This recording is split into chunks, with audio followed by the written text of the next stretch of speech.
Hello, my name is Louis Whorton. I'm the head women's basketball coach here at UAFS. I've been here now for 28 years, entering my 29th year. Looking forward to another good one.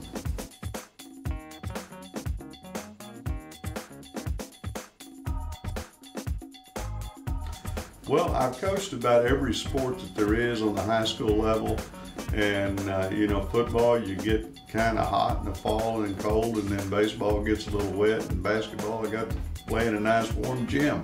So I kind of lean more toward basketball. It kind of evolved that way, and I've enjoyed every minute of it.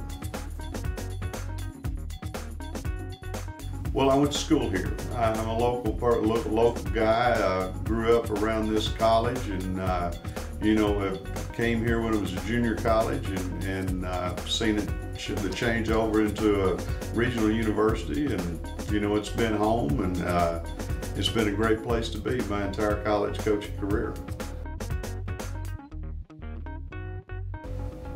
Well, you would think it would be the undefeated national championship, and that was extremely important. But the thing that I've enjoyed most is what I call the process, and that seeing kids come through and get an education and be successful in life, I think that's the thing that I've enjoyed most.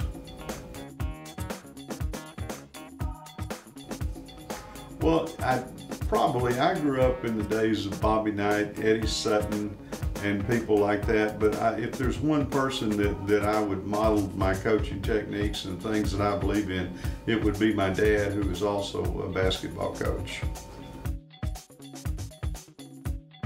I would say, the President of the United States, because I think that's the most powerful office in the world and can make the greatest amount of change in one day.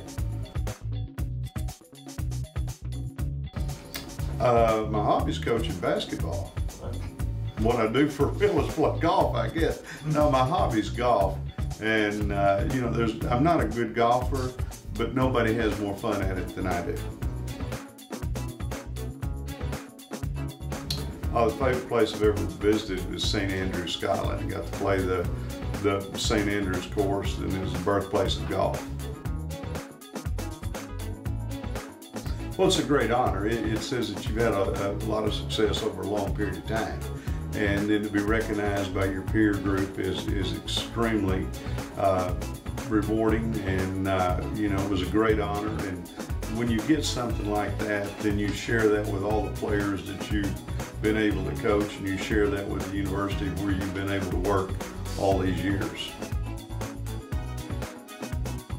Well, I think every stop along the way prepares you for the next place. Very few coaches stay in one spot their entire coaching career, and so every stop along the way prepares you for the next thing. And I think that was true when I coached high school girls, or when I coached high school boys, or even when I coached football. I think a lot of things we do as far as the structure of our practice is still modeled a lot after football coaching, and so you learn a little bit everywhere you go, from each administrator, from each kid you teach, from each teacher you work with, and that helps you develop your philosophy.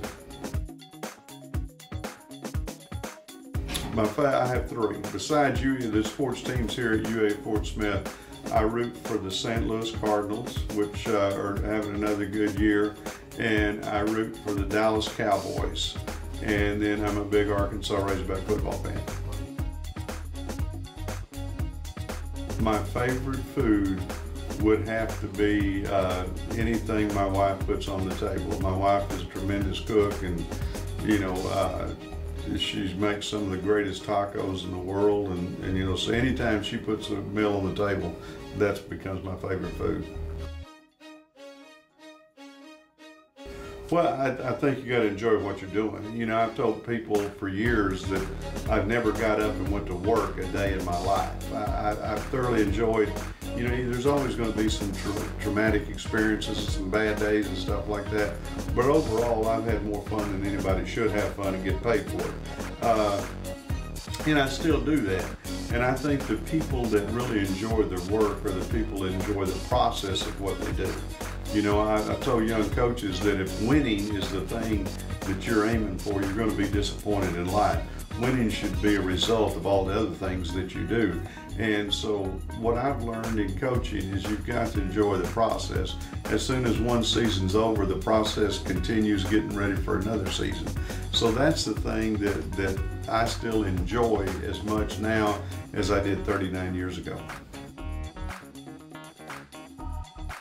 Well, I think the thing that's special is how it's taking care of its local people and still had a place to bring people in from all reaches of the world, so to speak. We've been able to keep the classes small, and here you're a student and not just a number. And I think we've kept that identity throughout the years that I've been here, so I think that's made it a special place that we could grow like we've been growing over the last decade or so and still maintain that family environment.